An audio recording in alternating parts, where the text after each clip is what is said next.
Good morning, everybody, and happy Easter. This is a pre-video. It's a video before the video, so I have a video coming up of Bucatini matriciana, which I made yesterday for Holy Saturday.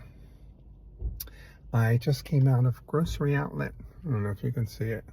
I'm trying to survive the Trump economy by going to grocery outlet, and there's my gym right across the street.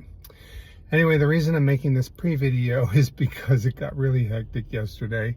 I had my granddaughter Amy in the morning. I went and picked her up, made breakfast, cleaned up. We dyed Easter eggs, made lunch, took her back to her house, came home, realized I had lost my house keys somewhere along the way. Fortunately, I have an air tag on my house keys, so I was able to find them. It's a long story. I'm not going to bore you with that. And then I started dinner, and I told my friends to come an hour earlier than I had originally planned because I thought I would be ready. So it got really hectic, and it was just kind of a mess. Dinner was good. I sent all the food away with them, so I have nothing. That's why I had to come to grocery outlet today. I bought some ribs. We're going to try grocery outlet ribs. And that's it. So enjoy the video. Oh, so the reason I'm making this, is because it got hectic, and also I discovered, I watched my videos last night before I went to bed. So I discovered that things that I wanted to record didn't get recorded for some reason. And things that I didn't want recorded got recorded for some reason. So apparently when I thought I was turning the video on, I was turning it off.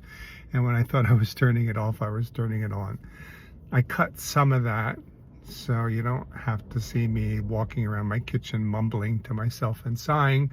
But there are parts of the video, or I might do a voiceover. I haven't edited it yet, so I might do some voiceover just to kind of explain some things. So it's going to be a little bit different from the usual high quality Appa's kitchen videos that you're used to, but I hope you enjoy it. All right, that's all for now. Happy Easter. Hope you're all doing well, and see you next time. Bye.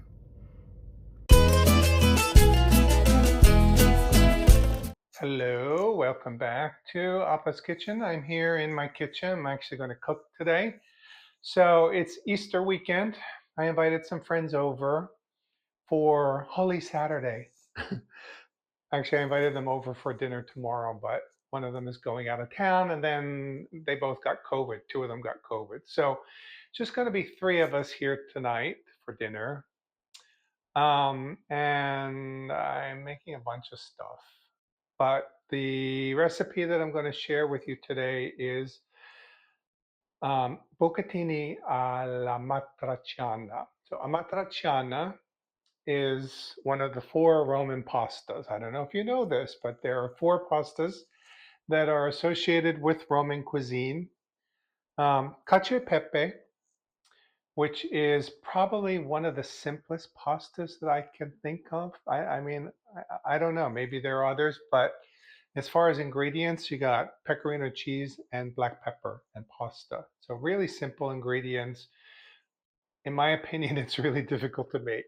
So it's easy, but it's difficult. I still haven't gotten it right, which is why I haven't made cacio e pepe yet. If you add guanciale to that, guanciale is pig cheek, then you have pasta alla Grecia, which is something that I've never had, I've never made. So it's basically pecorino, guanciale, pasta, black pepper. If you add egg to that, then you get carbonara. Carbonara is guanciale, pecorino, egg, and pasta. And then if you take the egg out and you add tomato, you have amatriciana. So amatriciana is guanciale, tomato, and pasta. It's really simple. Now, my brother, my brother came home one day with something that he called a matriciana. He made it with really big rigatoni. I don't know if they were rigatoni or paccheri or something else, but really big rigatoni. So he makes it with a lot of onions. So two onions, pancetta, and tomatoes. And this is what we thought was a matriciana. It's not. I don't know what it is. It's not a matriciana. So you can use guanciale, you can use pancetta in this recipe. If you can't find guanciale, it's going to change the taste. The guanciale is cured, it's spiced. Pancetta, I don't know if pancetta is smoked or not, but it's a different thing.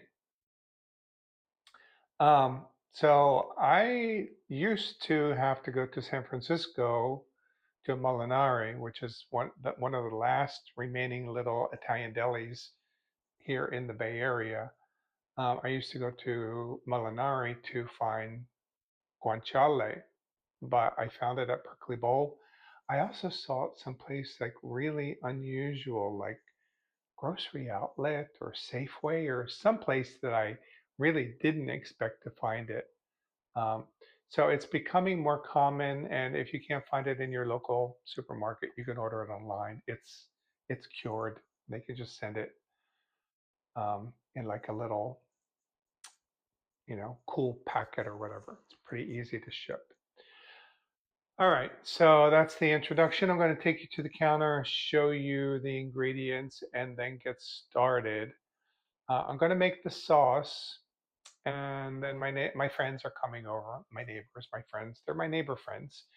Um, my friends are coming over. Once they get here, we're going to pop open some prosecco. So I'm going to be drinking. I'm going to make some limoncello spritzes for us to start. I'm going to have some appetizers and scripels. Um, so it might be a little chaotic, and I don't know how much I'll be able to film once they're here, but I will try to film at least the final product. So it might get a little chaotic. And the quality of my videos, I have a really high standard, so I am concerned about the standard of this video. It might not meet my high bar that I set for myself. You know that I'm joking if you watch my videos. All right, so let me take you to the counter and I'll show you what we have. Okay, this part of the video was actually not supposed to be recorded. So what happened was I explained the ingredients and I guess I didn't press play correctly. So that part didn't record, and now this part is being recorded, which I said I wasn't going to record. So what I did, first I talked about the ingredients. So I have about a half pound of guanciale. This is locally produced guanciale from Sonoma. It's covered with a layer of spices. Sometimes it will also have a skin. So you just want to cut that off. It's a lot. So what I'm doing here is just kind of shaving it off. There's still a little bit left when I was finished, but I got most of it off. I have 2 cans of whole peeled tomatoes. These are San Marzano DOP. So I figured I would get the good tomatoes. I have some pecorino cheese and then 2 pounds of Bucatini. It's Rusticella d'Abruzzo Bucatini.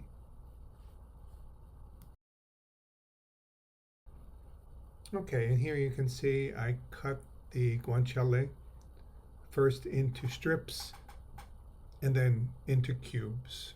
So they're pretty big cubes. You can go with any size you want, but if you do cut them smaller, be sure to watch it because it will burn.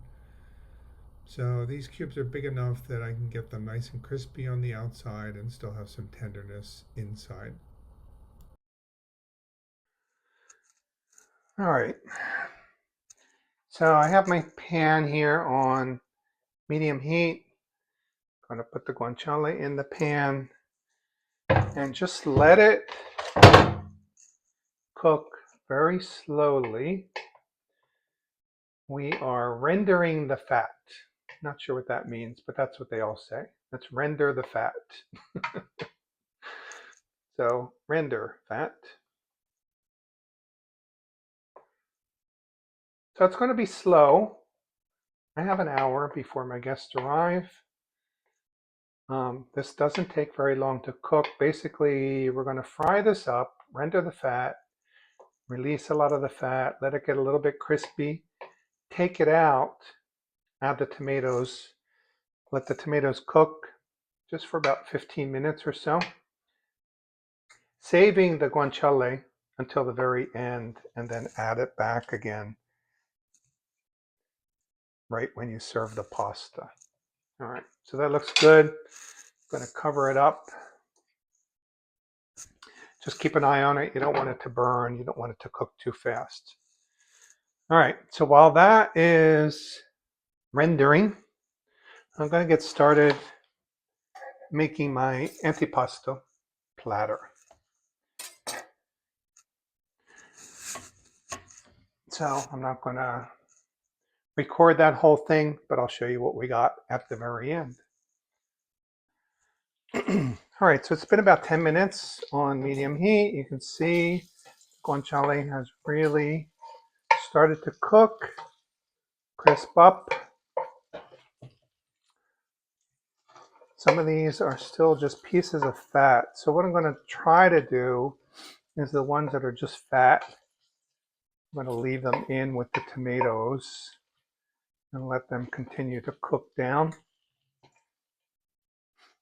And then the ones that are mostly meat at this point, take those out. So I want it to go just a little bit longer, but it's looking pretty good. So it's been medium heat. It really doesn't take very long for this to crisp up and start to render. All right, so I'm going to cover that up for another few minutes. I have some prosciutto in the oven that I'm baking.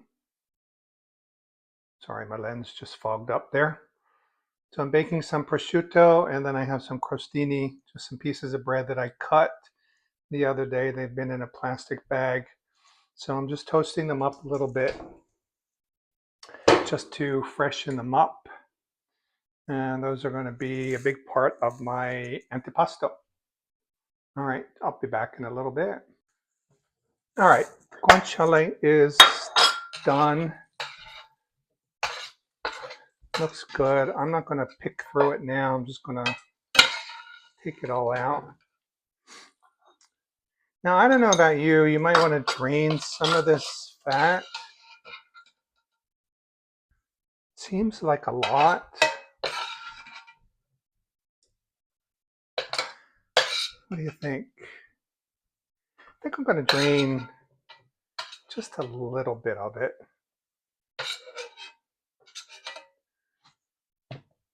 And then you can see some of the spices from the outside of the guanciale are here in the pan. So I'm just going to drain a little bit of this fat. All right, I took about half out. That looks pretty good. And then just throw the tomatoes in, put that on a low simmer. And that's it, it's done. How easy is that? All right, so my tomatoes, these are whole tomatoes. You could crush them with your hand, but today I'm going to use my masher. So I got this in Italy. Our cousin showed us that she uses this to make little meatballs, but I tried it and it didn't really work out. But it is a nice potato masher, and it reminds me of my trip to Italy.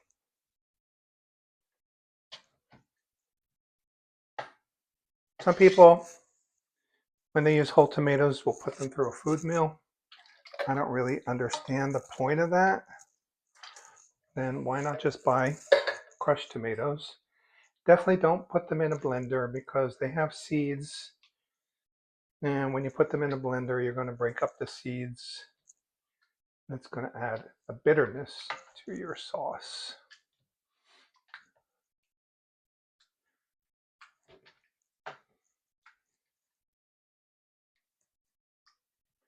far as adding salt, I don't think it's really necessary, but you want to taste it because you're going to be adding pecorino, which is salty. The guanciale is cured, so it's already salty. Now, my question was if I was going to need another can of tomatoes. I definitely don't. That's a lot right there. I'm going to put this back on medium-low heat. Should give my cans a little bit of a rinse.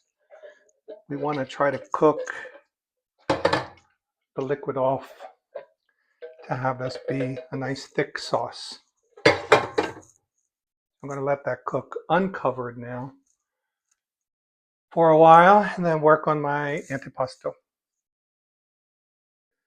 All right, table is almost ready. I need to just put out some wine glasses. So here's the antipasto plate. You'll notice that I made a special religious design this year. So here we have the crucifix, and this baked prosciutto represents the body of Christ. And this is nduja, which is a spicy Calabrian spreadable sausage, and that represents the blood. I'm not sure what these, let's call these angels, these little things. And then here we have the earth and a nice springy, it's beautiful, isn't it? All right, so nduja, this is nduja, spelled N-D-U-J-A, pronounced nduja. It's from Calabria. I've been watching videos, getting ready to go to Calabria in the fall, and I see nduja everywhere. And actually, when they serve it, it looks like they serve it in like a little terracotta, almost like one of those little warmers that you put your essential oils in. It has a candle underneath and kind of heats it up and I think melts it a little bit. So this was just out of the fridge, but it's still pretty spreadable. I have some really nice tangerine and chili olives that I got at Whole Foods, and these little peppers. Some fennel. I always like to have fennel when I'm having a big meal because it helps with digestion. And then just some radishes, celery sticks, and some bruschetta with tomato and basil. That's it. That's our antipasto. I was going to get a little bit more elaborate, but thankfully, because of time, I kind of cut down here. All right, the sauce looks like it is doing well. It's on a nice low simmer. That's great. I'm going to keep it simmering while we eat dinner. I threw in some of the fattier pieces of guanciale just to let those cook in the sauce. So I just want this to cook down to really thicken up. And then, you know, if it gets too thin, if it gets too thick, you can always use pasta water. I have my soup here for scrippels. I need to bring that back up to a boil. And then here are the scrippels that I made last night. A ton I made. I don't know what I was thinking for 3 people. Okay, gang. Hey, hey, it is pasta time with an empty glass. I had a limoncello spritz and a glass of wine, so I'm a little toasted. But the pasta's done. 2 pounds was way too much, so I told him so. I should have listened to the Metagons, but you know, what do they know? All right, so that's it. We're gonna eat now. Cheers. Thanks for watching and see you next time in Appa's Kitchen. Salud. Bye. Happy Easter. Oh yeah.